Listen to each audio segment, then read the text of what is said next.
बिस्मिल्लाहिर्रहमानिर्रहीम, अस्सलाम वालेकुम। इस वक्त हम मौजूद है सुप्रीम कोर्ट ऑफ पाकिस्तान में। सुप्रीम काउंट के लिए अली गौर बलोच साहब जो हैं फैसलाबाद NA97 से, उन्होंने एक दरख्वास्त दी थी रीकाउंट की इलेक्शन कमीशन ऑफ पाकिस्तान को। इलेक्शन कमीशन ऑफ पाकिस्तान ने उनकी दरख्वास्त एक्सेप्ट की थी और इलेक्शन कमीशन ऑफ पाकिस्तान ने रीकाउंट का हुक्म जारी किया। और रीकाउंट में वही हुआ जो मुल्क भर में जहाँ जहाँ रीकाउंट के ऑर्डर्स इलेक्शन कमीशन ने दिए वो हुआ।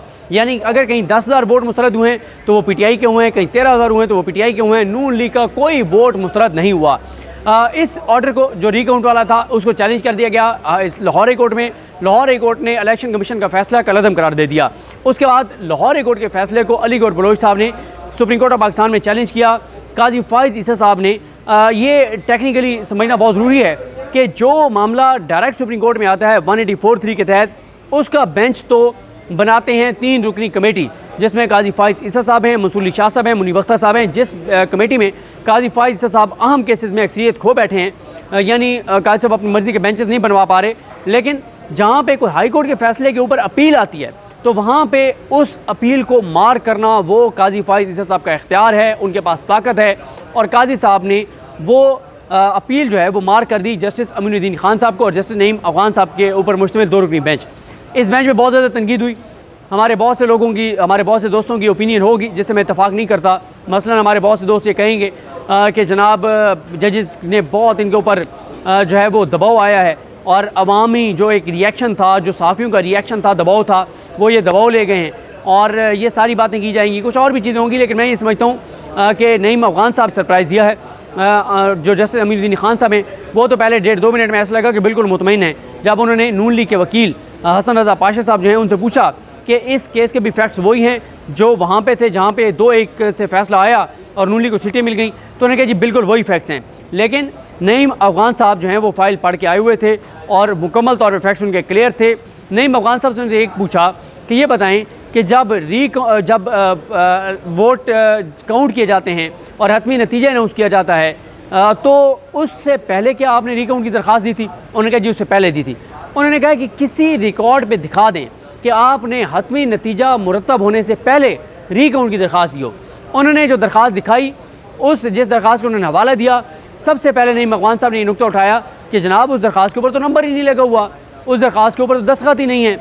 ये 2 चीज़ें, एक चीज़ नईम अफ़गान साहब ने पॉइंट आउट की कि उसके ऊपर तारीख नहीं है, और एक चीज़ जो है वो लतीफ़ खोसा साहब के जो एक एसोसिएट हैं वकील, उनका नाम मुझे नहीं आता, लेकिन वो भी बड़ी तैयारी के साथ पेश हुए। उन्होंने ये बताया अदालत को कि जनाब उसके ऊपर दस्तखत भी नहीं है।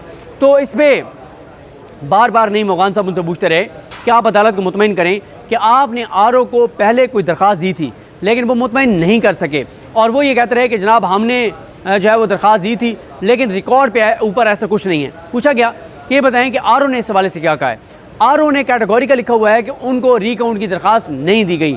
फिर उसके बाद ये पूछा गया अदालत की जानिब से कि ये बताएं कि आपने अगर RO को जाके दरख्वास्त दी थी तो कोई रिसीविंग होगी, कोई चीज़ होगी, कुछ भी उनके पास नहीं था। और लतीफ़ खोसा साहब ने अदालत को बताया कि आफ्टर थाट है, ये बाद में गढ़ी गई कहानी है, तो इसलिए ये कोई चीज़ रिकॉर्ड पे नहीं है। बल्कि लतीफ़ खोसा साहब ने एक बड़ी ज़बरदस्त बात की।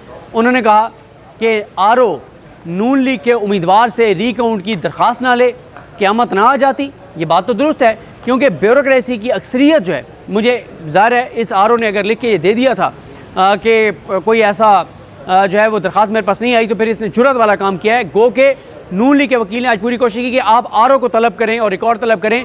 तो ये भी हो सकता है कि अब RO को मैनेज कर लिया गया हो, या RO को मैनेज करने की कोशिश की जा रही हो, या वो चाहते हों कि ये मामला आगे जाए, किसी तरह से चीज़ें मैनेज करें। लेकिन जो नून लीग के लिए बड़ा सेटबैक है वो एक तो यह है ना कि अदालत ने दरख्वास्त मुस्तरद कर दिया है, अमीनुद्दीन खान साहब ने और नईम अफ़गान साहब ने, ये तो सेटबैक है ही। दूसरा सेटबैक इनके लिए ये हुआ कि इलेक्शन कमीशन ने भी इनके खिलाफ गवाही दे दी है। जब इलेक्शन कमीशन के DG लॉ अरशद साहब को जजेस ने रोस्टर पर बुलाया और पूछा कि ये बताएं कि कोई रीकाउंट की दरख्वास्त कोई रिकॉर्ड पे है कि उन्होंने RO को दी हो। उन्होंने आगे से कहा कि जनाब कोई रिकॉर्ड पे ऐसी चीज़ नहीं है, एक दरख्वास्त मौजूद है जिसके ऊपर ना दस्तखत हैं ना उसके ऊपर जो है वो तारीख है। अब ये बात उन्होंने क्यों कही? उन्होंने इसलिए की क्योंकि उन्हें पता था कि जजेस बड़े क्लियर हैं, ख़ासतौर पर नईम अफ़गान साहब, तो उन्होंने ये वारदात पकड़ ली है, तो इसलिए इलेक्शन कमीशन ने ये बयान दिया। वरना इलेक्शन कमीशन तो आपको पता है कि वो तो नून लीग से ज़्यादा, बल्कि मुझे तो इलेक्शन कमीशन की जो टीम बैठी हुई थी, एक बंदा बहुत डिस्टर्ब नजर आया जब रिमार्क्स ऐसे आ रहे थे कि नून लीग ये केस हारने जा रही है। तो इसलिए जो है वो इलेक्शन कमीशन का बयान भी बड़ा इंपॉर्टेंट है कि नून लीग के खिलाफ उन्होंने बयान दे दिया है इस बेंच के हवाले से बहुत तनकीद हुई थी अमीनुद्दीन खान साहब पर और नईम अफ़गान साहब पर। इनके ऊपर इल्ज़ाम ये लगता है कि ये काजी फ़ाइज़ साहब के साथ जाते हैं, जो काजी साहब कहते हैं वो ये करते हैं, काजी साहब की एक्सटेंशन के लिए ये अपना पूरा किरदार अदा करेंगे। लेकिन इसका एक रुख देखने का ये भी है कि आज ये जजेस काजी साहब के साथ नहीं बैठे, अलग बैठे हैं, तो उन्होंने अपना इंडिपेंडेंट माइंड अप्लाई किया और नून लीग की दरख्वास्त जो है वो मुस्तरद की। ये नून लीग के लिए बहुत बड़ा सेटबैक है, क्योंकि इसी तरह से अब मैं आपको बताऊँ कि अब रीकाउंट के नाम पे सीटें नहीं जाएंगी। सबसे बड़ी खबर ये है कि अब रीकाउंट के नाम पे सीटें नहीं जाएंगी। वो जो रीकाउंट के नाम पे नून लीग का प्लान था कि 12-13 सीटें काजी फ़ाइज़ ईसा साहब जो हैं उनकी एक्सटेंशन के लिए, नंबर गेम पूरे करने के लिए जो है वो रीकाउंट के नाम पे और सीटें, अब सीटें नहीं जाएंगी। ये बात मैं क्यों कह रहा हूँ? क्योंकि अब जहाँ जहाँ पे रीकाउंट से जहाँ जहाँ हतमी नतीजा मुरतब होने से पहले एप्लीकेशन दी गई और वो एप्लीकेशन मुस्तरद हुई, वहाँ पे तो ये फ़ैसला अप्लाई होगा। लेकिन जहाँ पे कोई चीज़ रिकॉर्ड पे ऐसी मौजूद नहीं है कि रीकाउंट से पहले उन्होंने एप्लीकेशन दी है और वहाँ पे आरओ का कोई फ़ैसला मौजूद नहीं है, वहाँ पे अब इलेक्शन कमीशन चाहते हुए भी रीकाउंट नहीं कर पाएगा। आज के फ़ैसले की सबसे बड़ी इम्प्लीकेशन ये है, सबसे बड़ा नतीजा ये है, सबसे बड़ा नुकसान हुकूमत को ये है कि अब काजी फ़ाइज़ ईसा साहब की एक्सटेंशन के लिए वो जो वोट पूरे करने हैं, वो जो नंबर गेम पूरी करनी है, उसके लिए रीकाउंट मज़ीद नशिस्तों पे नहीं हो सकेगा। ये बड़ा क्लियर है, क्योंकि आज नईम अफ़गान साहब ने एक बात बड़ी वाज़ेह की। उन्होंने क्या, देखें वहाँ पे क्या मसला था। वहाँ जो था हमने फ़ैसला दिया, काजी फ़ाइज़ साहब और नईम अफ़गान साहब ने और अकील अब्बासी साहब ने डिसेंट किया, गो कि हमारी उस पर भी बहुत तनकीद है। वो जो काजी साहब और नईम अफ़गान साहब ने वहाँ जो फ़ैसला दिया जिसके तहत PTI की 2 MNA की और 1 MP की नशिस्त चली गई, मसला यह है कि वहाँ पर भी फैक्चुअल कंट्रोवर्सीज थी। वो मामला ट्रिब्यूनल में जाना चाहिए था, वहाँ पे ट्रायल होना चाहिए था। काजी फ़ाइज़ ईसा खुद ट्रायल कोर्ट बन गए। लेकिन यहाँ पे नईम अफ़गान साहब ने बड़ा क्लियर किया है कि अगर हतमी नतीजा कंसोलिडेशन से पहले किसी भी हल्के में दरख्वास्त दी गई थी और आरओ ने उस दरख्वास्त को मुस्तरद किया है और वहाँ पे फ़र्क भी 5% से कम में, वहाँ तो सुप्रीम कोर्ट का फैसला अप्लाई होगा जिसमें कहा गया है कि रीकाउंट इलेक्शन कमीशन जो है वो करवा सकता है और आरओ को करवाना चाहिए। लेकिन जहाँ पे ये नहीं है, जहाँ पे दरख्वास्त रिकॉर्ड पे नहीं है, उसकी तारीख मौजूद नहीं है, दस्तखत मौजूद नहीं है, जहाँ पे आरओ ने एक्नॉलेज नहीं किया हुआ, चाहे उसने रिजेक्ट की है, एक्सेप्ट की है, जो अगर ये नहीं किया आरओ ने, तो वहाँ पे रीकाउंट नहीं हो सकता। वैसे में और बहुत सी चीज़ें थी। एक मौके पे बॉडी लैंग्वेज बड़ी ज़बरदस्त थी जजेस की। लतीफ़ खोसा साहब जो हैं वो IV लाइन लगा के आए हुए थे, वो ICU में रहे हैं, IV लाइन लगा के आए हुए थे, लेकिन उन्होंने ज़बरदस्त तैयारी के साथ पेश हुए। उनके साथ एक वकील साहब थे, वो पेश होते हैं, लेकिन मैं उनका नाम मेरे जहन में नहीं आ रहा। वो भी बड़ी तैयारी के साथ और उन्होंने भी बड़ा असिस्ट किया। बल्कि ये भी बताऊं कि कुछ डॉक्यूमेंट्स छुपाए, नून लीग के वकील ने कुछ डॉक्यूमेंट्स छुपाए जो साथ नहीं लगाए हुए थे, वो डॉक्यूमेंट्स भी लतीफ़ खोसा साहब ने रिकॉर्ड पर लगाए। और लतीफ़ खोसा साहब से बड़ी ज़बरदस्त कन्वर्सेशन हुई। नईम अफ़गान साहब ने जब वो आए रोस्टम पर, तो वो बैठे थे, तो पहले उन्होंने कहा कि अगर आप बैठ के दलाइल देना चाहते हैं तो बैठ के दे। उन्होंने कहा नहीं, हमारी ड्यूटी है, मैं खड़े होकर दलाइल दूंगा।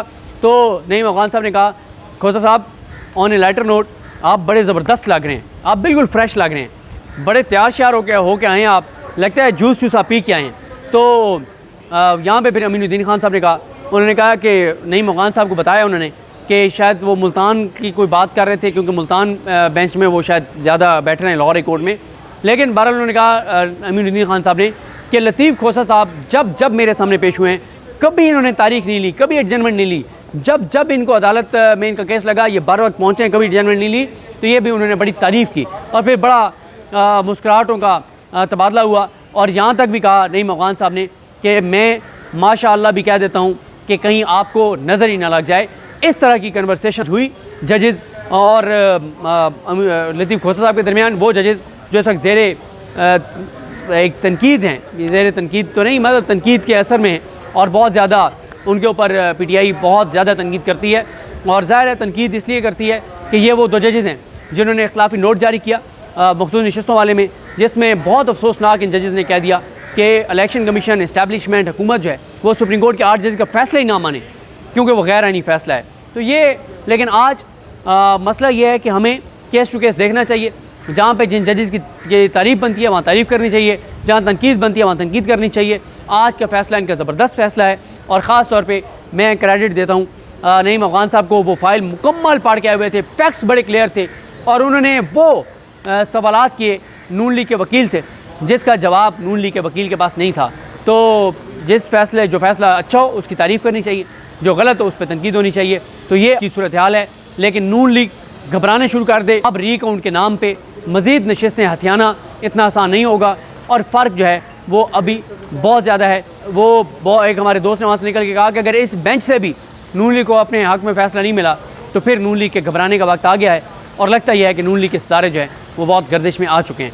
मुझे अपनी दुआ में याद रखें। अल्लाह करीम हम सब का हामी नासरो। अल्लाह हाफ़िज़।